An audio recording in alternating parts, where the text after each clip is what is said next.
बिस्मिल्लाहिर्रहमानिर्रहीम। अस्सलाम वालेकुम नाज़रीन कराम। आज का जो हमारा मौजू है वो इंग्लिश हरूफ तहज्जी की आवाज़ है कि तलबा को अक्सर पता नहीं होता है कि कौन सा इंग्लिश का जो वर्ड है वो कौन सी आवाज़ दे रहा है। तो ये जो वीडियो हमने बनाई है ये ज़्यादातर क्लास 6 या 7 तक के बच्चों के लिए है। ये शुरू से ही बच्चों को इसका कंसेप्ट देना चाहिए कि किस जो है इंग्लिश के वर्ड से कौन सा उर्दू का लफ्ज़ बन रहा है। तो जब हम क्लास 6 या 7 तक पहुँचते तो बच्चों को ये चीज़ क्लियर होनी चाहिए उस वक्त तक। तो बहरहाल अक्सर बच्चे मैंने देखे हैं जिनको 9th और 10th तक भी ये कंसेप्ट नहीं होता है कि कौन सा हरूफ तहज्जी किस आवाज़ को दे रहा है। अगर हरूफ तहज्जी का पता चल जाएगा तो बच्चों के लिए इंग्लिश की रीडिंग जो है वो बहुत आसान हो जाएगी। तो शुरू करते हैं इसको कि सबसे पहले जो हरूफ तहज्जी है ए, तो ये किसकी आवाज़ देता है?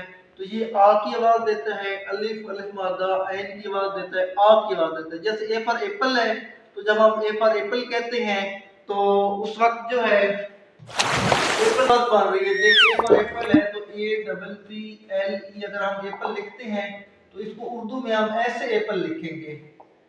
तो ये पहले आवाज किसकी आ रही है? एप्पल में ए की जो आवाज है वो अलिफ की आवाज ही आ रही है यहाँ पे एप्पल में। इसी तरह से हम जब बी को लेते हैं तो बी फॉर बुक होता है। तो अगर हम बी फॉर बुक लिखें तो बी फॉर बुक हम कर लेते हैं, बी डबल ओ के बुक।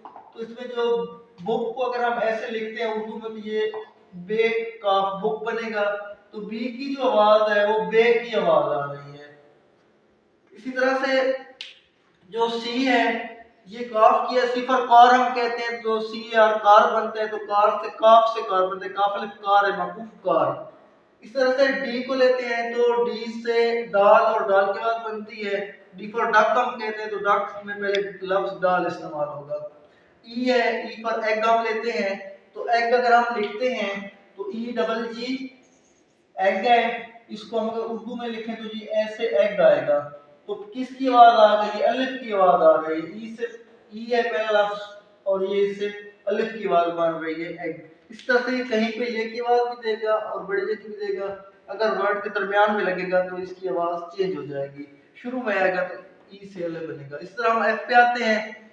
एफ से फे बनता है, F for fly, F for frog. तो फे पहला फे बन रहा है।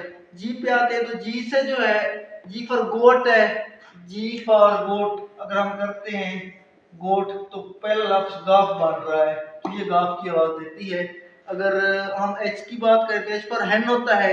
अगर हम हैन को लिखते हैं एच ई एन हैन तो ये हे ये नून हैन बनेगा। तो पहली आवाज हे की बन रही है यहाँ पे।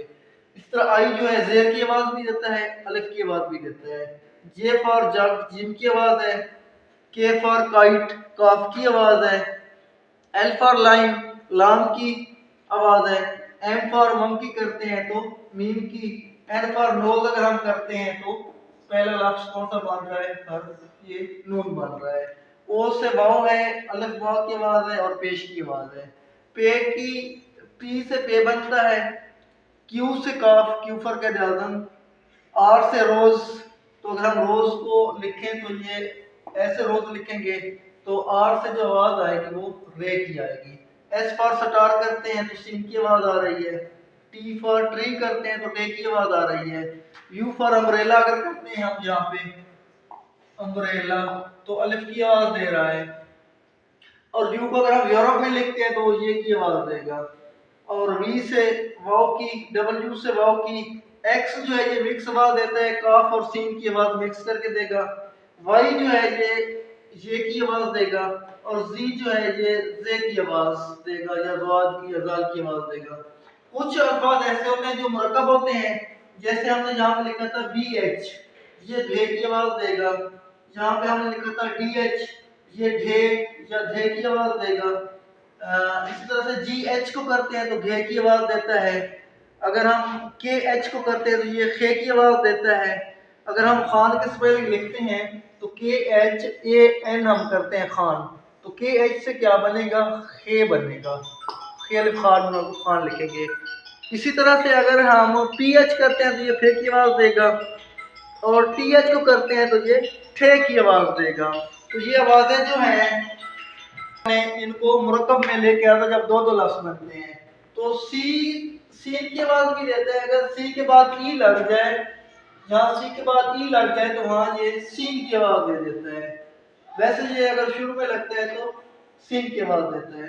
तो ये पहचान है। अगर इस तरह से आप इनकी अल्फाज जो है जो हमने हरूफ तजी लिखे इनकी उर्दू पहचान कर लें, रीडिंग भी आसान हो जाएगी और राइटिंग में भी मसला इंशाअल्लाह ताला नहीं होगा। तो ये लेक्चर आप देखें, इंशाअल्लाह ताला पसंद आएगा। नेक्स्ट वीडियो के साथ फिर आपकी खिदमत में हाजिर होंगे। अस्सलाम वालेकुम।